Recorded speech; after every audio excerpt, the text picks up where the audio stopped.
नमस्कार, मी ईशा जगताप. हितगुज कार्यक्रमात आपलं स्वागत आहे. प्रेक्षक हो, आपली हाडं जितकी भक्कम तितके आपण सुदृढ, हे सत्य आहे. परंतु सध्या हाडांचे विकारही प्रचंड वाढले आहेत. ज्यांची आपण कधी नावही ऐकली नसतील असे आजार जडू लागलेत. त्यापैकीच एक म्हणजे ऑस्टिओपोरोसिस. या आजाराचं व्यवस्थापन कसं करावं आणि मणक्याच्या फ्रॅक्चरवर उपचार कोणते आहेत, यावर आज आपण माहिती जाणून घेणार आहोत. त्यासाठी आपल्याबरोबर उपस्थित आहेत डॉक्टर अखिल टावरी, जे कन्सल्टंट ऑर्थोपेडिक स्पाइन सर्जन आहेत. नमस्कार डॉक्टर. नमस्कार, मी डॉक्टर अखिल टावरी आहे, हाडांचा आणि मणक्याच्या विकारांचा तज्ञ. डॉक्टर अखिल टावरी यांनी मुंबईतून ऑर्थोपेडिक्समध्ये MS आणि DNB पदवी संपादित केली आहे. तसंच युनायटेड स्टेट्स ऑफ अमेरिकामधून त्यांनी स्पाइन फेलोशिप मिळवली आहे. सध्या ते मुंबईत प्रॅक्टिस करतात. जसलोक, भक्तिवेदांत, थुंगा अशा नामवंत रुग्णालयांमध्ये ते कार्यरत आहेत. आज आपण त्यांच्याकडूनच जाणून घेऊया मणक्याची काळजी नेमकी घ्यावी कशी. डॉक्टर, खरं तर ऑस्टिओपोरोसिस या आजाराचं नाव मी सुद्धा कधी ऐकलेलं नाहीये आणि नावावरूनच असं वाटतंय की हा आजार फार गंभीर असावा. काय आहे हा आजार नेमका? ओके, सो सर्वात आधी ऑस्टिओपोरोसिस आम्ही याला एक सायलेंट किलर म्हणतो. ऑस्टिओपोरोसिसचा जर आपण नाव बघितलं तर ते दोन पार्ट्सचा आहे. ऑस्टिओन म्हणजे हाड आणि पोरोसिस म्हणजे हाडांचा ठिसूळपणा. सो ऑस्टिओपोरोसिस ही अशी स्थिती आहे ज्याच्यामध्ये तुमचे हाड ठिसूळ होऊन जातात. आता जर आपण हाडांचा बनावट बघितलं तर हाडांमध्ये प्रोटीन्स असतात आणि त्याचसोबत त्यांच्यामध्ये धातू असतात, नेमकं कॅल्शियम, फॉस्फरस, मॅग्नेशियम. जर काही कारणामुळे धातूंचा जे लेवल्स आहे ते जर कमी झाले हाडांमध्ये तर हाड ठिसूळ होणार.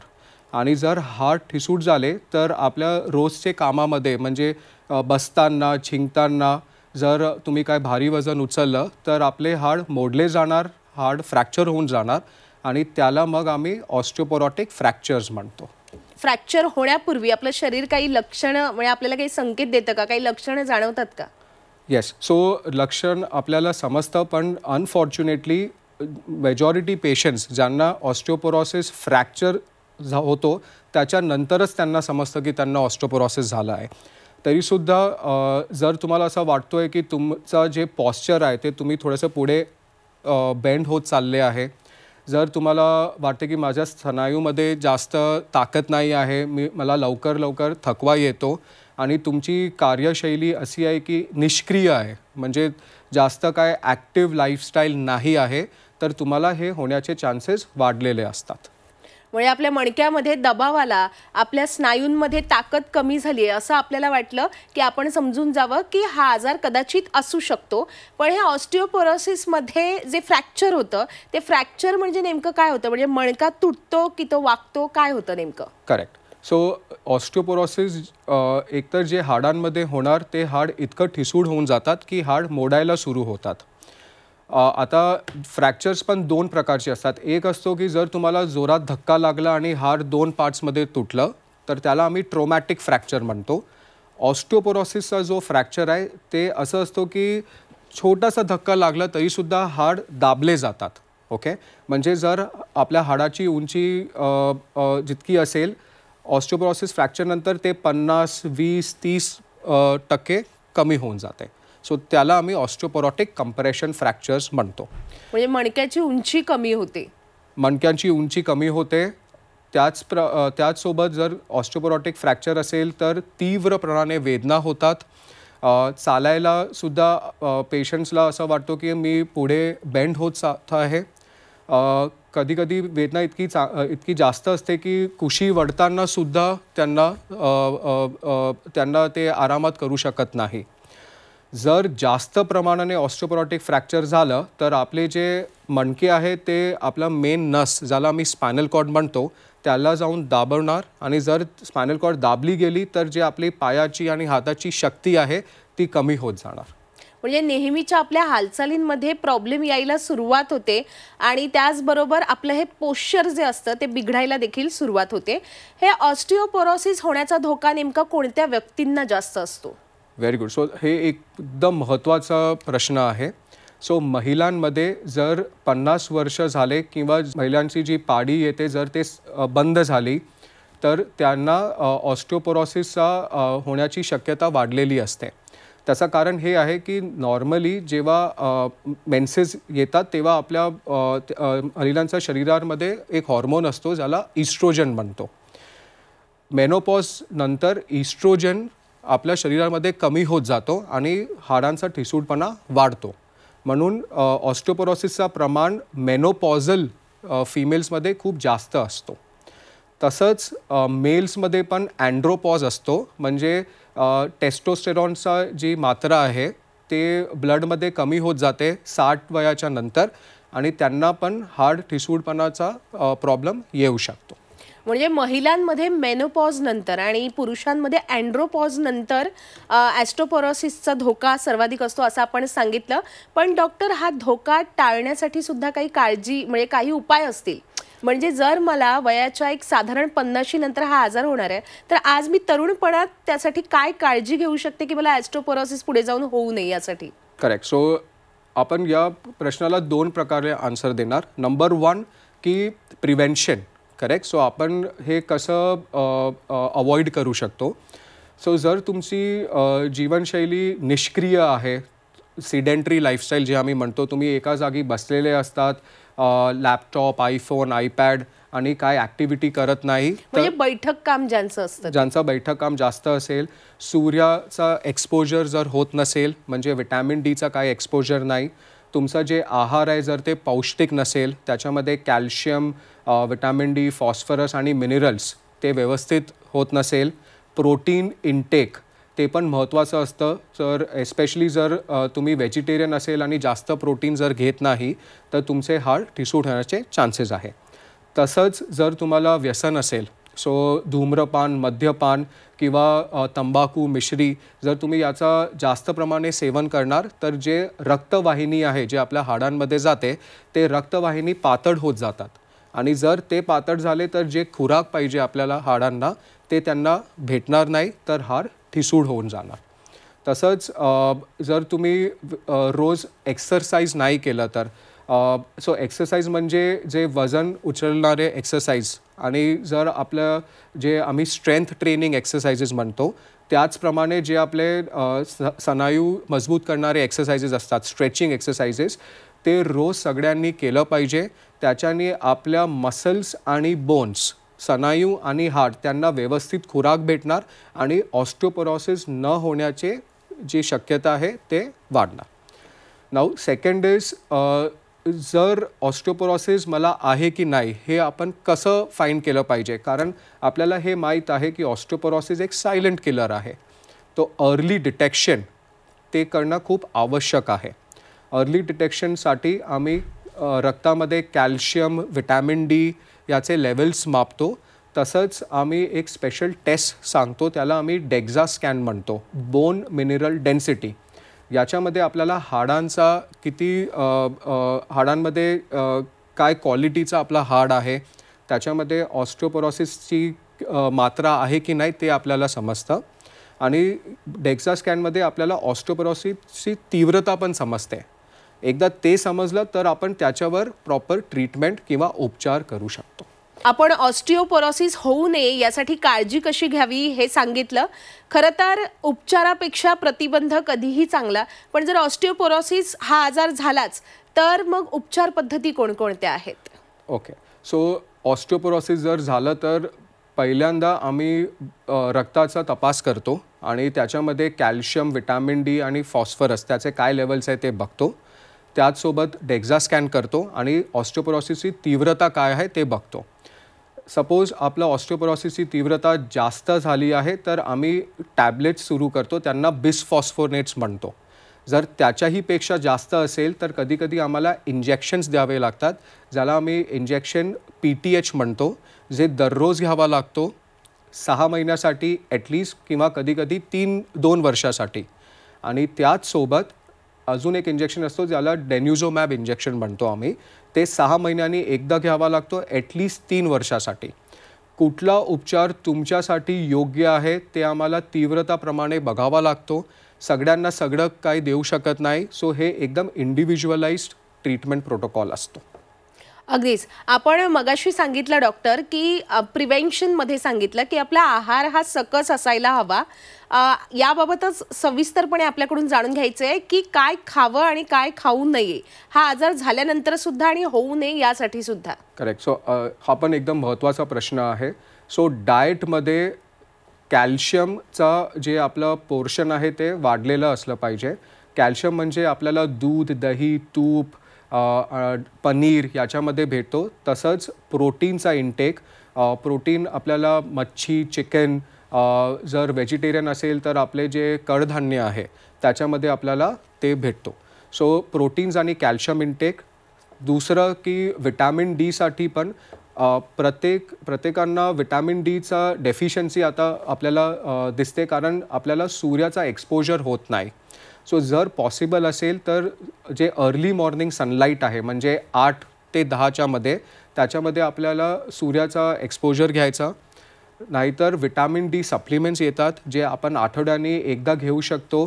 एकदा चालू केलं तर ते कोर्स ॲटलिस्ट 3 महिन्यासाठी घेतलं पाहिजे प्रत्येक आठवडे. ओके. तसंच कॅल्शियम जर तुम्हाला वाटतोय की तुमच्या आहारामध्ये योग्य प्रमाणात नाही आहे तर कॅल्शियम सप्लिमेंट्स पण घेतले पाहिजे. एस्पेशली जे मेनोपॉझल फिमेल्स आणि अँड्रोपॉझल मेल्स आहे त्यांना आम्ही सांगतो की तुम्ही कॅल्शियम सप्लिमेंट्स प्लीज रोज घ्या. प्रत्येक माणसाला दिवसात 1200 ते 1500 mg कॅल्शियम घेतलं पाहिजे. आता ते तुम्ही आहाराने घ्या किंवा सप्लिमेंट्सनी घ्या, डज नॉट मॅटर. आपण सांगितलं डॉक्टर की ऑस्टिओपोरोसिस हा आजार साधारण 50 नंतर पुरुष आणि महिलांमध्ये होऊ शकतो. मग तरुणांमध्ये या आजाराचा धोका नसतो का?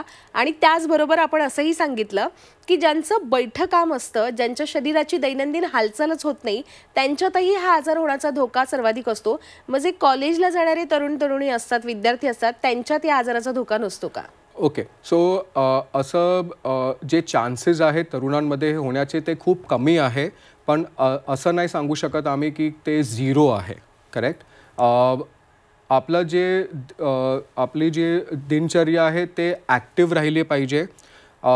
तुम्ही जर कंटिन्युअसली बसलेले असेल तर ते तुम्ही ब्रेक घेतलं पाहिजे. आणि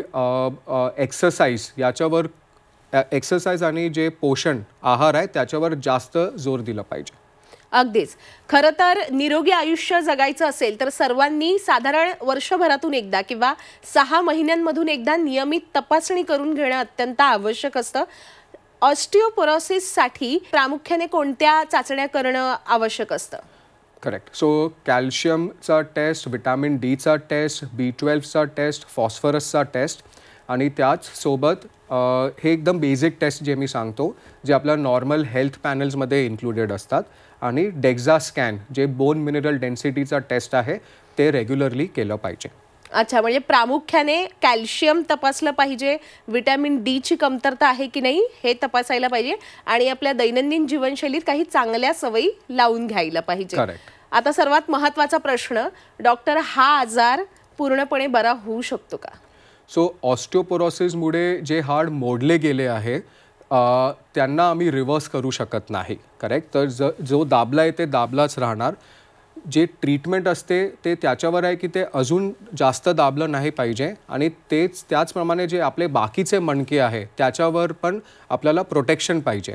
म्हणून जे ट्रीटमेंट आहे ते मोस्टली मॅनेजमेंटसाठी असते आणि ते अजून प्रॉब्लेम वाढली नाही पाहिजे त्याच्यावर असते. म्हणजे एकदा का ऑस्टिओपोरोसिस झाला की तो पूर्णपणे बरा होऊ शकत नाही, म्हणजे आपलं जे पोश्चर असतं मणक्याचं ते पूर्ण नाही बरं होऊ शकत. करेक्ट. सो ऑस्टिओपोरोसिस आम्ही ट्रीट करू शकतो, पण ज्याच्यानी जे प्रॉब्लेम ऑलरेडी मणक्यामध्ये झाले आहे त्याला युजली आम्ही रिव्हर्स नाही करू शकत. आता जर जास्तच झालं तर आम्ही कधी कधी प्रोसिजर्स करतो, ऑपरेशन करतो, शस्त्रक्रिया, पण त्या गोष्टी थोडासा कॉम्प्लिकेटेड पेशंट्समध्ये आम्हाला करावी लागते. पण मग डॉक्टर, फरक काय पडतो आपल्या रुग्णांना की एवढाच की म्हणजे आता जितकं नुकसान झालेलं आहे आपल्या मणक्याचं, म्हणजे त्याच्या पुढे जाऊन आणखी नुकसान होणं थांबतं? करेक्ट. That is there. आणि सेकंड इज की बाकीच्या मणक्यांना पण आपल्याला जपून ठेवावा लागतो. अगदी अगदी. ज्या मणक्यांचं नुकसान झालेलं नाही आहे किंवा हाडांचं, ते सुदृढ राहतात, व्यवस्थित स्थितीत राहतात. अगदीच. ज्या विद्यार्थ्यांना ऑस्टिओपोरोसिसमध्ये स्पेशलायझेशन करायचं असेल, आता 10वी-12वीचे निकाल सुद्धा लागलेले आहेत, त्यांना आपण काय संदेश द्याल? विद्यार्थ्यांना जर याच्यावर जास्त रिसर्च करायची असेल किंवा स्पेशलायझेशन करायची असेल तर युजली MBBS नंतर जे MD मेडिसिन आणि DM एंडोक्रायनॉलॉजी करतात ते लोक याच्यावर स्पेशलायझेशन करतात. त्याचसोबत ऑर्थोपेडिक सर्जन्स आणि स्पाईन सर्जन्स माझ्यासारखे आम्ही पण ऑस्टिओपोरोसिसचा मॅनेजमेंट करतो. डॉक्टर, ऑस्टिओपोरोसिसमध्ये जेव्हा फ्रॅक्चर होतं आणि त्या व्यक्तीला कळतं की आता मला फ्रॅक्चर झालेलं आहे, त्या क्षणापासून तिने काय काळजी घ्यायला हवी आणि कोणते उपाय करायला हवे? करेक्ट.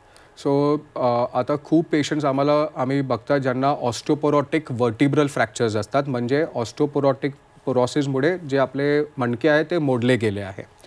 मेजॉरिटी पेशंट्स त्यांना आम्ही आराम करायला सांगतो, त्यांना आम्ही पट्टा देतो आणि कॅल्शियम सप्लिमेंट्स आणि वेदनाचे टॅबलेट्स देतो. ओके. याच्यामध्ये प्रमुख पेशंट्स बरे होऊन जातात, पण काही पेशंट्स आहेत जे याच्यानेही बरं होत नाही.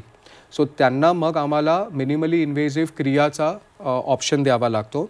मिनिमली इन्व्हेजिव्ह क्रिया म्हणजे एक प्रकारचा छोटासा कट करून आम्ही जे हाड मोडला गेला आणि दाबला गेला आहे त्याला सपोर्ट देण्याचा प्रयत्न करतो. याला आम्ही वर्टिब्रोप्लास्टी किंवा कायफोप्लास्टी म्हणतो. वर्टिब्रोप्लास्टी जे प्रोसिजर आहे त्यांच्यासाठी आम्ही पेशंट्सला ऑपरेशन थिएटरमध्ये घेऊन जातो. एक यंत्रामध्ये जे हाड मोडला गेलं आहे त्याला बघतो आणि त्याच्यामध्ये एक छोटासा सुई टाकून बोन सिमेंट त्या खराब झालेल्या मणक्यामध्ये टाकतो. एकदा ते सिमेंट गेलं तर मणक्याला सपोर्ट भेटणार. सपोर्ट भेटलं तर जे वेदना होतोय ते कमी होतात आणि जे पेशंटची हालचाल आहे ती वाढते. सपोज ऑस्टिओपोरोसिसमुळे हाड कम्प्लिटली खराब झाले आणि त्यांनी नसालाच दाबून टाकलं तर मग आम्हाला मोठं शस्त्रक्रिया करावी लागते, ज्याच्यामध्ये आम्ही ऑपरेशन करून सगळं प्रेशर काढतो आणि ते जे हाड मोडलं गेलं आहे त्याला सपोर्ट टाकतो, स्क्रू आणि रॉड्स टाकतो.